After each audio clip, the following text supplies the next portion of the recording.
So here we go with St. Jerome's youth group. Part duh. Q&A. Remember Hot Shots? Yeah. I do. Part duh. Yeah. That's it. In 3, 2, and 1.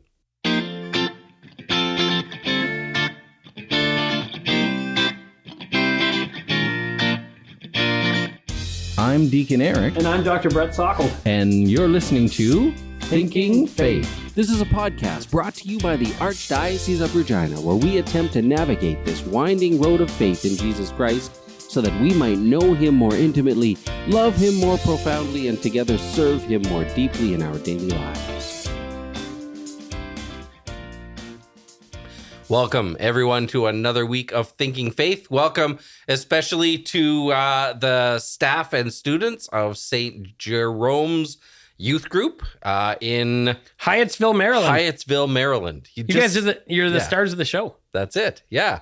Many of our listeners and viewers will be aware that we spent about a year and a half looking at questions from the St. Anne's Parish here in Regina, Saskatchewan, from their Conquest Boys Club. And so a friend of yours from Hyattsville, Maryland, was introducing their class to some of those episodes. Youth group. Yeah. To this. Right? So I think shared some of the episodes, and then when I was coming through town, invited me in. Yeah. And so I got through more questions. I got through a few questions that night, and Katie Garvey, hi Katie. Hello, Katie. Sent along the rest of them. We tackled 2 of them last week. Yeah. And we left with a cliffhanger. Who do you? What kind of person? Which is actually, it's a good question, right? Who do you think is in hell? Yeah. I don't know.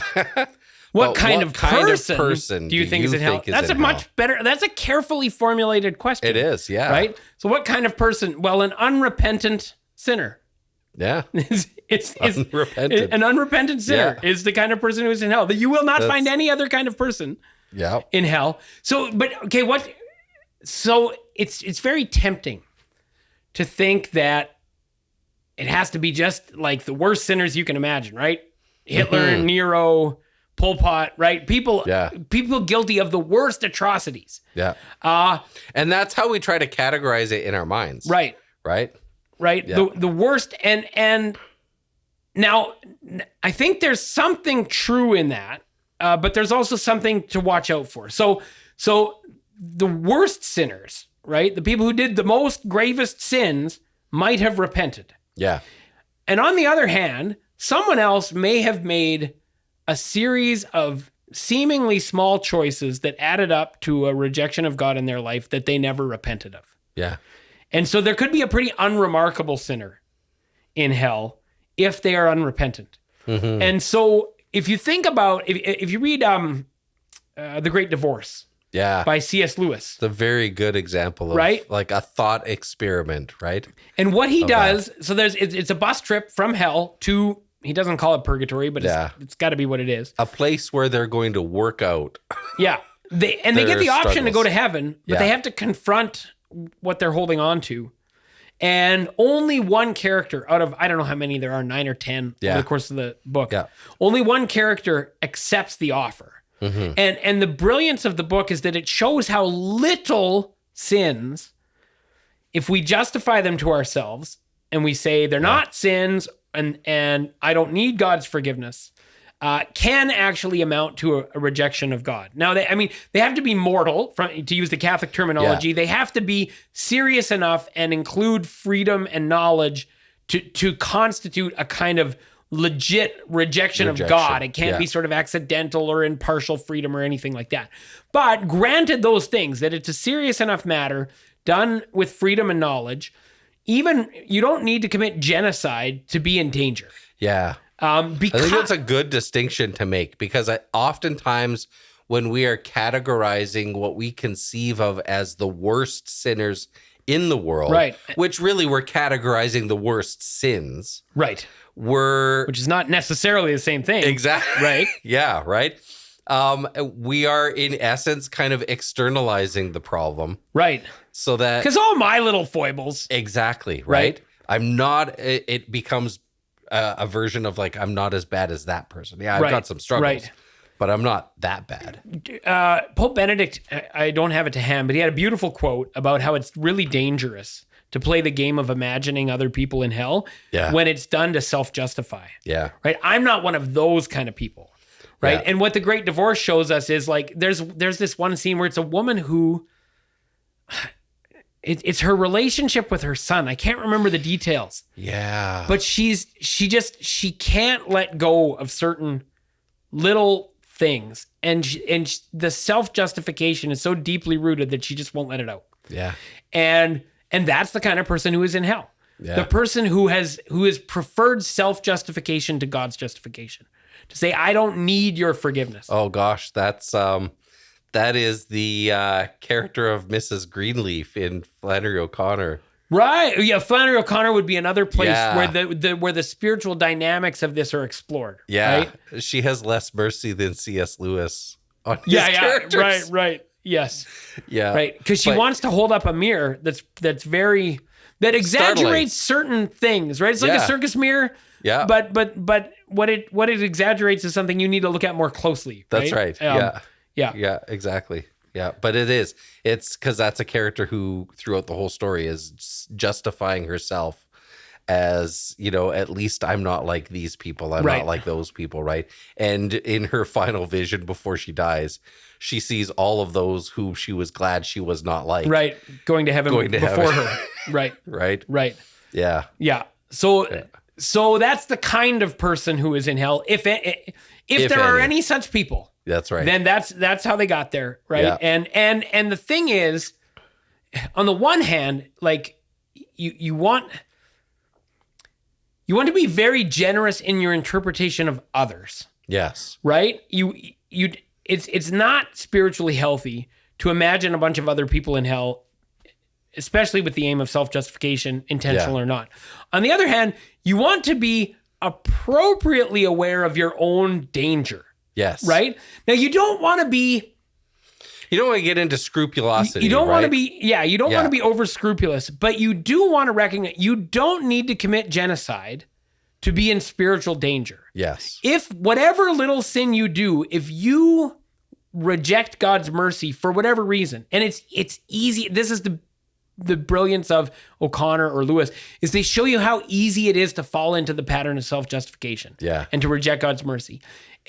And so to watch in yourself, Karl Rahner also has this beautiful line, and I'm remembering this from 20 years ago in grad school, but it was something like, even if I, look at all the greatest monsters in history and I can find excuses, right? They were abused as a child. They, all these things that might our take current tradition of evil characters, right? That are portrayed in popular culture. Yeah. The Joker can't just be straight evil. He needs to have this backstory that accounts for this, right? Yeah. And there's something true there. And then there's also this weird, refusal to look evil in the face as an actual choice that somebody might make, right? Yeah. So that there's a balance to hit on that, right? Yeah.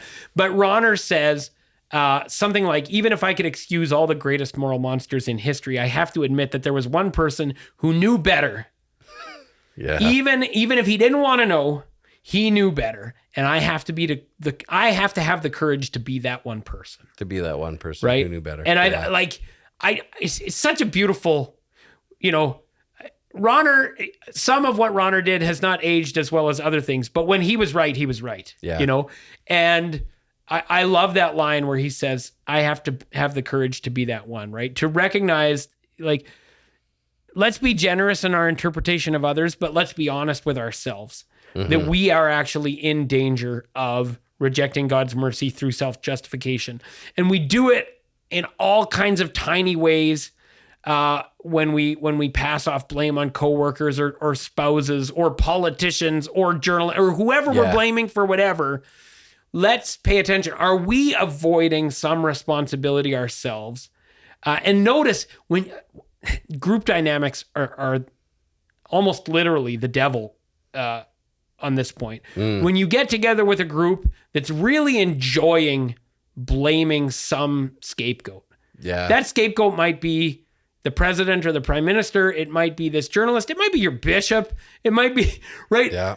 The Pope. It could whatever. It might be the one person in your workplace. It might be the referee at a hockey game. Like whatever it is, when you are in a group where all of a sudden it's very easy and convenient to foist blame for a situation on one person or one group, you are in danger, right? Yeah. Because that process, it's so easy to be blind to our own complicity when we get whipped up with a crowd right? And this is exactly Good Friday. Yep. Like this is exactly the story, right? The same people who say Hosanna to King David's son are the same people who say crucify him, which is why we have to do what we do on Palm Sunday and Good Friday, so that we ourselves realize our culpability, recognize our own patterns of, we love this guy, he's the best, also kill him when he's inconvenient, right? I would say you should be especially on guard when you find yourself in a group dynamic that targets an individual or a group for censure that lets you off the hook, then your soul is in danger. That's like, it's just the easiest way to get yourself in trouble. So, the kind of person who is in hell, there's only one kind, and it's an unrepentant sinner. But pay attention to yourself, because becoming unrepentant is more slippery than you might think. Yeah. There you go. Yeah. That's the kind of person I think is in hell. Capital I. Yeah, right. Yeah. That was the question. I love the way the question was phrased. It's a good way to put the question. And it's a good way to continue thinking about that, right? Right. And how and what how do I measure up against that criteria? Right. Right. On a regular basis. Which is what, I mean, really annually, that's what Lent and to even an extent Advent, those seasons are about, is developing that practice, right, of like examining myself and holding up that criteria, right? Because it's too easy to be like, well, God is merciful, everyone goes to heaven, and if Hitler's got a shot, then I don't have anything to worry about. Yeah. Well, then like, why the Christian life? That's it. Well, like, why put in all this effort? Yeah. No, like watch that you do not stumble, because it's easier than you think, even if God is merciful, and even if he will forgive the worst sinners in human history if they turn and repent, right? So, yeah. So this is an interesting follow-up now. Yeah, we get to the next one. Right? Will we see our family in heaven? I think there is great reason to hope that you will. Yes. And I think in the vast majority of cases, I'm going to say yes. And God willing, it's even possible that in every case. In every case, right? But we also know that it's if the answer to the last question is what it is, then it's possible that some may choose. Possible that someone might choose, they're in somebody's family. Yeah. Might choose self-justification over God's mercy. Mm-hmm. Okay, so this is a real difficulty, right? In fact, it's one slightly illegitimate way to argue to universalism. Okay. Is to say, well, you couldn't be happy if anyone wasn't there. Yeah. Heaven won't be heaven if this person isn't there. If someone that you loved and is, right? Yeah. And oftentimes there's a specific person or your family members, your brothers, your sisters, right? Aunts and uncles, right? Those kinds of things. So Aquinas has this wild suggestion, which seems completely implausible and almost unchristian to our ears, where he suggests that part of the joy of heaven... I knew you were going to say that. Right? We talked about this ad nauseum in school, like when this came up. Right? Yeah. Part of the joy of heaven is celebrating God's justice, which includes the damnation of those in hell. The damnation of those in hell, yep. Now, okay, so this seems like we're not talking about the right God here. Yeah. On the other hand, this is our guy. He's unlikely to have said something that just does not check out with the Christian tradition at all. So, like, what's going on, right? Yeah. It's easy to assent to something like that if it's Hitler that we see Right. Right? Yeah, I can enjoy heaven by watching people get their just desserts for genocide. Although that's, honestly, saying that out loud, that still feels wrong. It's still, right. So here's what helps me think about this. If that's not true at all, right? Then any individual who rejects God's mercy can hold the rest of the universe hostage. Okay. Right?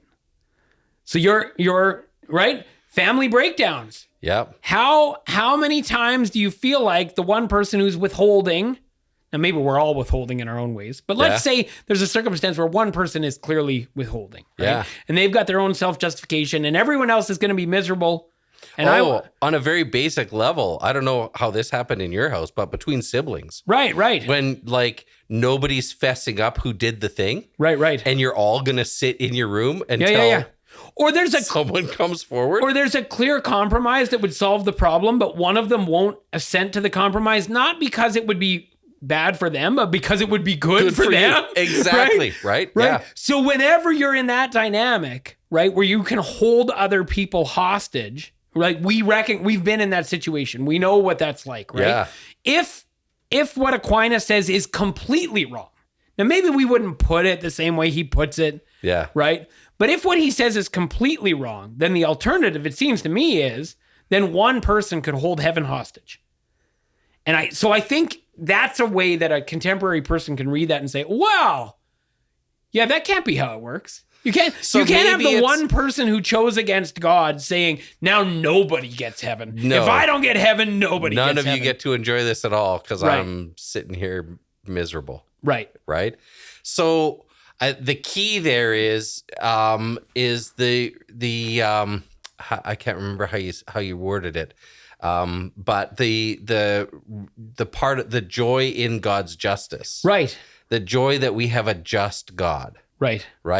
And perhaps it's the joy, perhaps I could see it being the joy in a just and merciful God.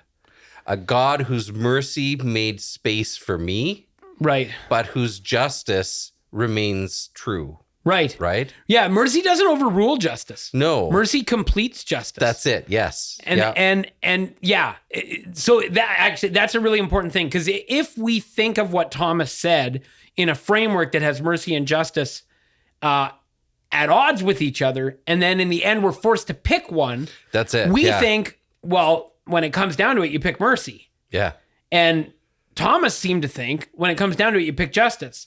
But in reality, Thomas does not see mercy and justice. No, he doesn't. In competition with each other. Yeah. And so he's giving us a way of resolving if mercy and if mercy completes justice rather than overruling it. Yeah. Right. Then if someone doesn't accept mercy, well, in a certain sense, justice is for them incomplete, but he can't make the rest of the universe unjust and unmerciful for everybody else. No. And I would say that standpoint works even if hell is empty. Right. Because it exists, because it's a reality. Right. Because it's a possibility. That's it. It still works. It still works. Right. God is just. I fully, myself and everyone in this heavenly kingdom could have freely rejected all of this. Right.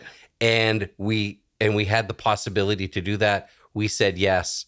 And my yes on its own isn't sufficient. It also needs the grace of God's mercy to open the gates for that. And thanks be to God for both. Right.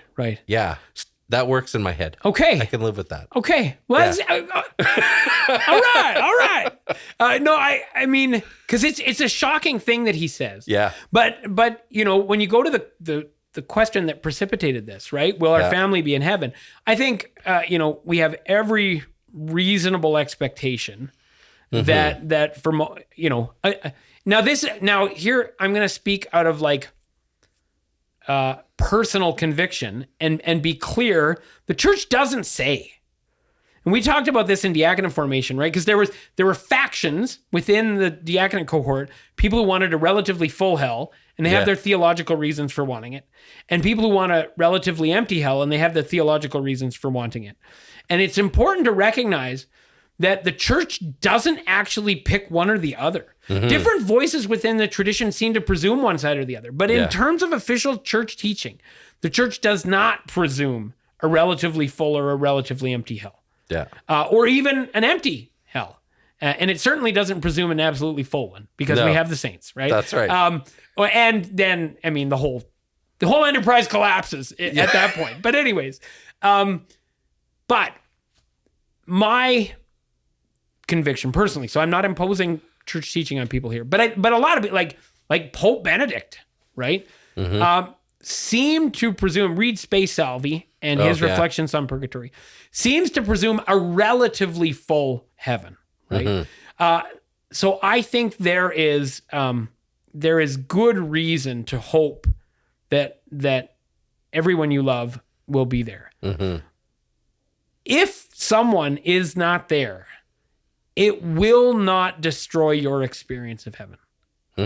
Right? That's, and we don't know what that experience is like. Right. Right. How do we contend with that and the process of coming to terms with that, except perhaps being able to recognize that this person that I loved is at the very least not being forced into a space they did not want to be in. Right. Yeah. Right? I mean, the psychology of it is really tough. Yeah. I think even in terms of so we do have some corollaries in our own experience, right? If you've got a family member who is on the outs with everyone, you might desire them to be with you, united, at Christmas dinner and stuff like that. But that that's not the space that's going to be comfortable for them, right? Or for you. You can find we've had that experience in our own family.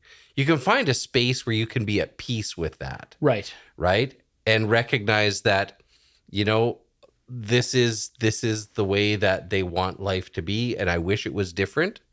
Right. But they need to be able to have the freedom. Right. To say no. And I think the peace that we can find in this life with respect to choices that people make that we don't agree with is a good analogy for starting to think about it. I think one extension of that, which I think might be helpful, at least helpful for me, is in this life, we can say, we don't know why they chose what they chose. This experience that may have led them to this misunderstanding or this brokenness or whatever, that's not their fault, right, is a contributing factor. And I can't weigh and measure to what extent, right? How much they have their own responsibility. Here's the thing. If you're in heaven and someone else isn't there, you know that all of that has been sorted out. Yeah. God knows exactly the level of culpability. Yeah. And no one is not in heaven solely because of some accident of their own personal history, their own psychology, their own whatever else, right? If someone has chosen hell, then they have done it in freedom. Yeah. It's not like, some accident happened that made things tough for them. And now, unfortunately, that part of the calculation that is tricky is resolved. And that goes to what Aquinas said, right? You will know that it is just. Yeah. There won't be questions of how these factors may or may not have played and if only it could have been different and all that kind of stuff, right? God is not out looking to catch people on technicalities. Yeah. Right. So I think will be. Yeah. I mean, that kind of, it's difficult. It would, from my perspective, it is difficult to imagine a great number of people being in that situation. Right? Me too. Yeah. Yeah. And maybe it's actually impossible to imagine because it never happens. It could very well be. Maybe. Yeah. But it's a reason on this side of the kingdom to pray for those we love. Right? Very good. In that sense. Yes. Yeah. I think that's a great conclusion. And honestly, to ask them to pray for me too. Right. Yeah. Because I don't want to be in that situation either. Be careful lest you slip. That's it. Right. Yeah. Right. All right. Last one. What will happen at the end of time? Nothing. We won't have any time. Nothing. We won't have time for anything. I mean, I think there's a question about the judgment. Yeah, right? that's I'm presuming. Yeah. I mean, that's a flip side of there was a joke that goes the other way, right? What did God do before creation? Right. Yeah, Nothing. He didn't have time. Yeah. He didn't have time. But I mean, one like simple framework for thinking of it is all will be revealed. Yeah. Right. The things that you don't know about what led to your particular circumstances, what follows from your particular decisions, right? Mm-hmm. We get a very limited window on the chain of cause and effect that leads to us and from us. Oh, yeah. We know we're in it. We know we're in some chain of cause and effect. We know how we've been impacted by other things in the world, and we know that we impact other things in the world and history. But the way that everything relates is just way too big for us. Yeah. Right. They talk about the butterfly effect in physics, right? It's like that, like in the moral universe times a million, right? Yeah. Or whatever. So the thing about the judgment is like all those things will be clear. Yeah. Right. That's what Paul says, right? Right now we see through a glass darkly, but then we will see clearly, right? And it will be seen in the light of, to go back to our last question, God's justice and God's mercy. God's mercy. Yeah. And so what was wrong will be clearly wrong. Yeah. In yourself and in others. But God's love is the overriding determining factor. And so any of those wrongs, if they are not clung to by the perpetrators, will not be determinative for someone's final destiny. Yeah. Right? Only in as the wrongs will be I don't know if destroyed is the right word. Evil will be destroyed. Mm-hmm. If you attach yourself to evil in such a way that you make it part of your identity, then you can choose to go down with the ship. Yeah. Right. But what will be on offer now, again, we're talking as if it's in time, right? Like you can make the choice then. The choice is in a certain sense made in advance and it's outworking, and how that relates to everything in all of cosmic history will become clear. Yeah. And if you have attached yourself to your sin and self-justification, all the things we've talked about. But one of the beautiful things I read about this when the book I mentioned last time, I was reading Miroslav Volf, who's a Protestant theologian who talks about the Last Judgment. And he says, perpetrators and victims will both see the truth of the situation. A perpetrator won't be able to hide from the fact that he's a perpetrator. Mm-hmm. A victim will receive the satisfaction of the whole universe will see what was done to me, right? But then watch what happens, right? This is what the victim wants, right? Or this is what the victim thinks they want, right? Everyone now will know that I was done wrong. Yeah. This was unjust. I am vindicated. Okay, great. Good for you. Mm-hmm. And I shouldn't be flippant because there's real injustice where that. But to think of the run of the mill, I'm not thinking now of like the victim of like child molestation or concentration camps or like grave evil. Now I'm thinking about you and I who've had some bad things done to us and done some bad things to other people and whatever. Okay, great. You're all going to see that my wife was wrong in that one argument, right? Yeah. See, everyone look, I was right. I was actually right.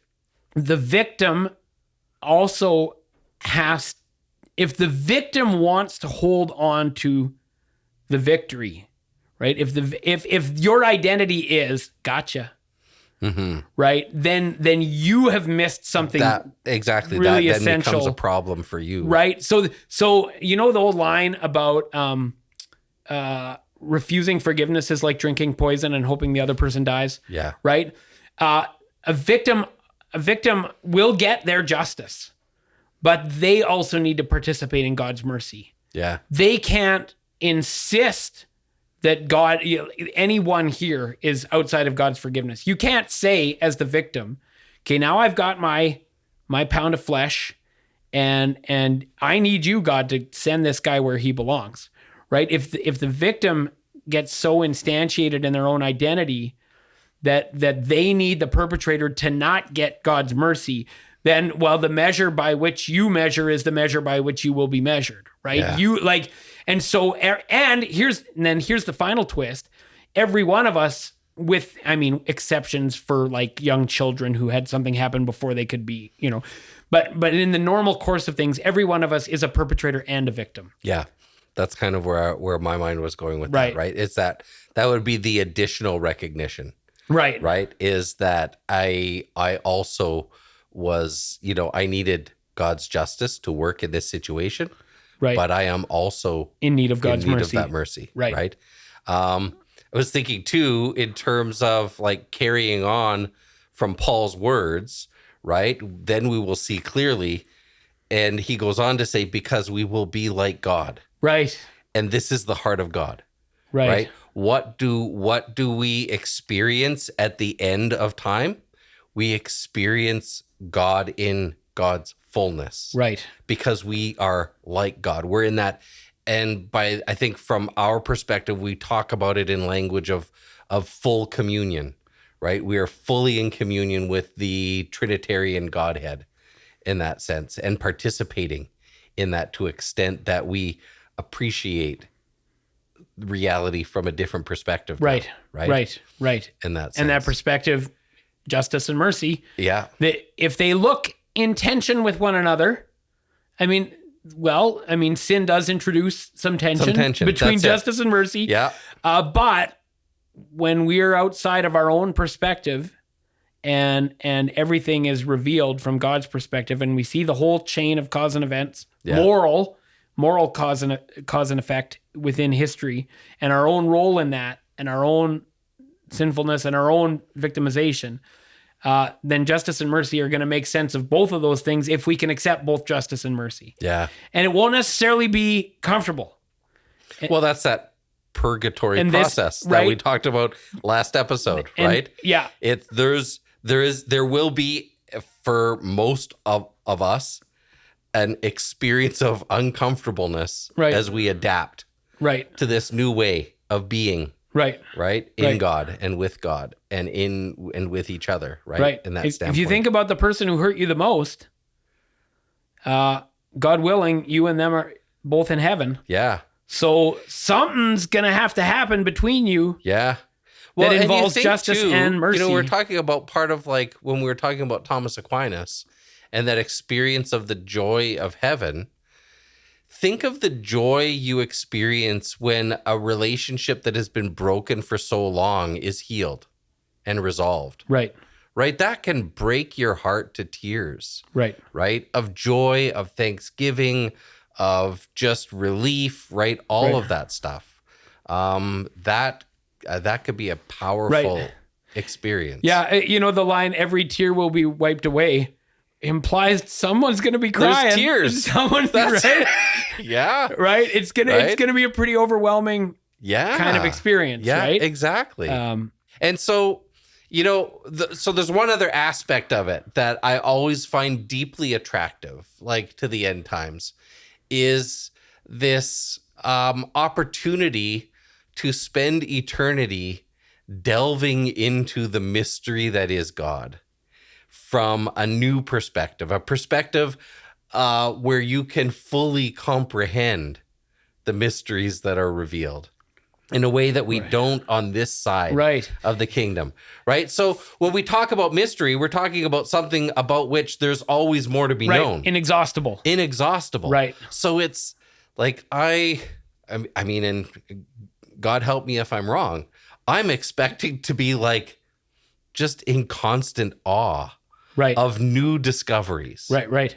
New ways that God, of the reality of God, the reality of the new creation, right, and stuff, and spending the rest of existence knowing and delving more and more into that. Well, I think even if you want to get a glimpse, so that's infinite. Yeah. So if you want to take like a finite thing, here's a finite thing for you. All of human history and relationships. Yeah. Right. That's a finite thing. Yeah. Right. The billions of us and all the relations and all the moral cause and effect. And how it all worked together. And how long is it going to take? Now, of course, it won't take any length at all. But no. You know what I mean, right? If you're like, God's infinity is going to get boring. Well, let's take a finite thing. Yeah. And see how long it would take to get bored with that. Exactly. That's exactly it. It's right? like, and if you come to the end of that, there's more on the other side. Right. There's something more fascinating, right? It's like, God's like, well, you really like that? Right. Take a look at this. So I had not planned on bringing this up at all, but I think it's an interesting, example. I just started a book called The Witches, Salem 1692. Okay. Story about the witch trials in Salem. Well, if it isn't the most fascinating thing, I mean, it's just like, oh, wow. So there's a whole lot going on in the social dynamics of Salem, right? Yeah. So I'm only in the 3rd chapter, but already you can see like, okay, the pastor who's in charge of the congregation in town has his own problems. You know, he's got this history, and there's all of these disputes about, is he going to get paid, and how are they going to provide firewood for the pastor and his family, and he's a nitpicky person who's always at odds with his congregation and whatever. Well, the accusations start in his home. It's his daughter and his niece that start having these experiences, which they identify as the result of witchcraft. Okay. Right? Anyways, the whole dynamic, like there's this incredibly complex social dynamics to Salem in 1692, which has to do with their relationship with England and the crown, because it's before American independence. It has to do with the indigenous communities with whom they're at sort of off and on military conflict and raids and whatever, like, and then there's the weather, and then there's the personalities, and then there's this guy's got money and this other person, doesn't, and someone married somebody else, and right. And this is like, with the tiny fragments that we have from 1692, right? Like we know not a lot about these people, and we can piece together in a super fascinating way some of the personalities and the dynamics that when the sort of match caught, like we can see all the fuel. Yeah. No, we can't see all of it. We can see tiny bits. We can see things that are clearly fuel. Yes. Right? And we get how a little spark. When the match struck, how the whole thing goes up, right? Yeah. We can understand that to some limited degree 350 years after the fact with limited documentary evidence. Yeah. Right? And that's fascinating. Yeah. So just to know actually everything you could know about Salem in 1692. Yeah. And all the not garnered from this scrap of testimony from this hearing or this, journal entry or all the little things we have, but actually to know the people and the circumstances as intimately as they could be known. What happened in Salem in that one calendar year, in that one discrete community, is almost, it would seem, almost an infinite thing in itself, but it's not infinite. Yeah. But when you start going, it looks infinite. Well, that's one episode in human history. And so, like, how big is human history when you know the story of every person who's ever lived? Yeah. And then God after that? And God after that, right? And like new, like that the experience of there constantly being more to discover about God, about yourself, about others. Right. Right. And God after that misconceives it a little, because it's not like this is separate from God. No, because you're learning about God as you learn about these, and vice versa. Yeah. As you learn about God, then you get more clarity on these other things. So it's not a totally separate thing. Because you're understanding it through the heart of God now, which shifts the whole question. So to write The Witches, Salem 1692, after the judgment. Yeah. When you know the hearts. Right? Yeah. And you know God's love and God's mercy and God's justice and how it applies. Yeah. Down to the, And then there's more after that. Yeah. There's that image in the I know where Last you're going. Judgment, right?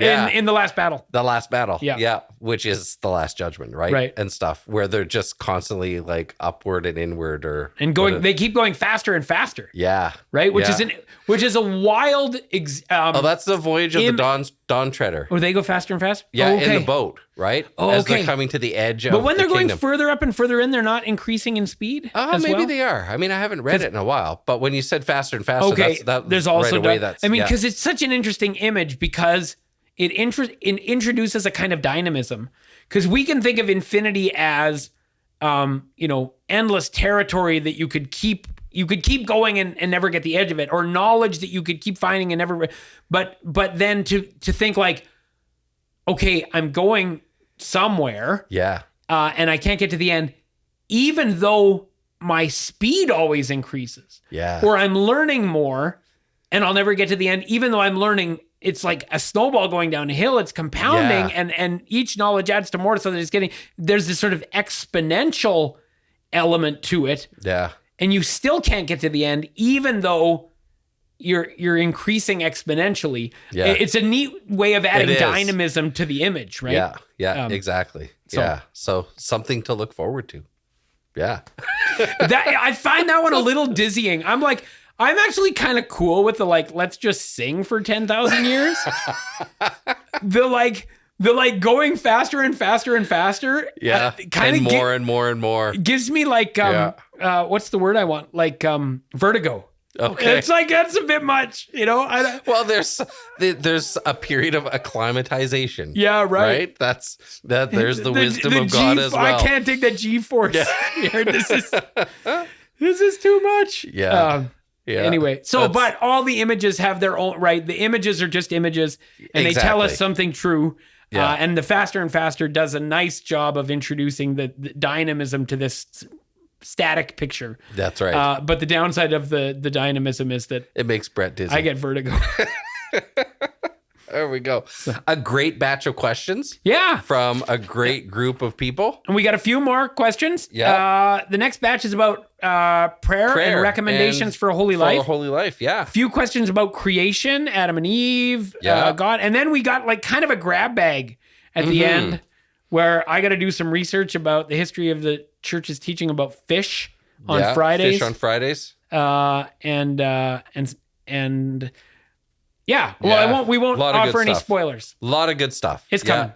So we are very grateful that you joined us again this week on Thinking Faith. Grateful for the questions, and you can always submit questions to us. We would love to get our grab bag filled up. Yeah.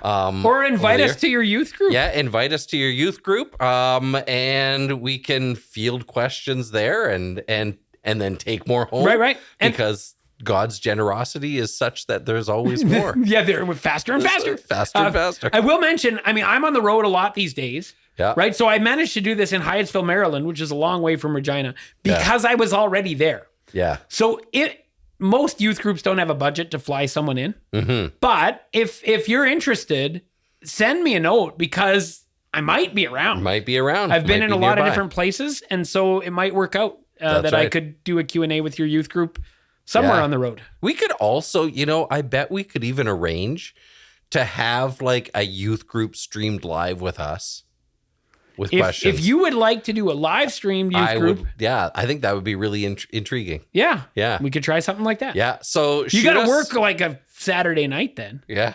We'll figure something out. Yeah. Unless they're in Manila. Yeah.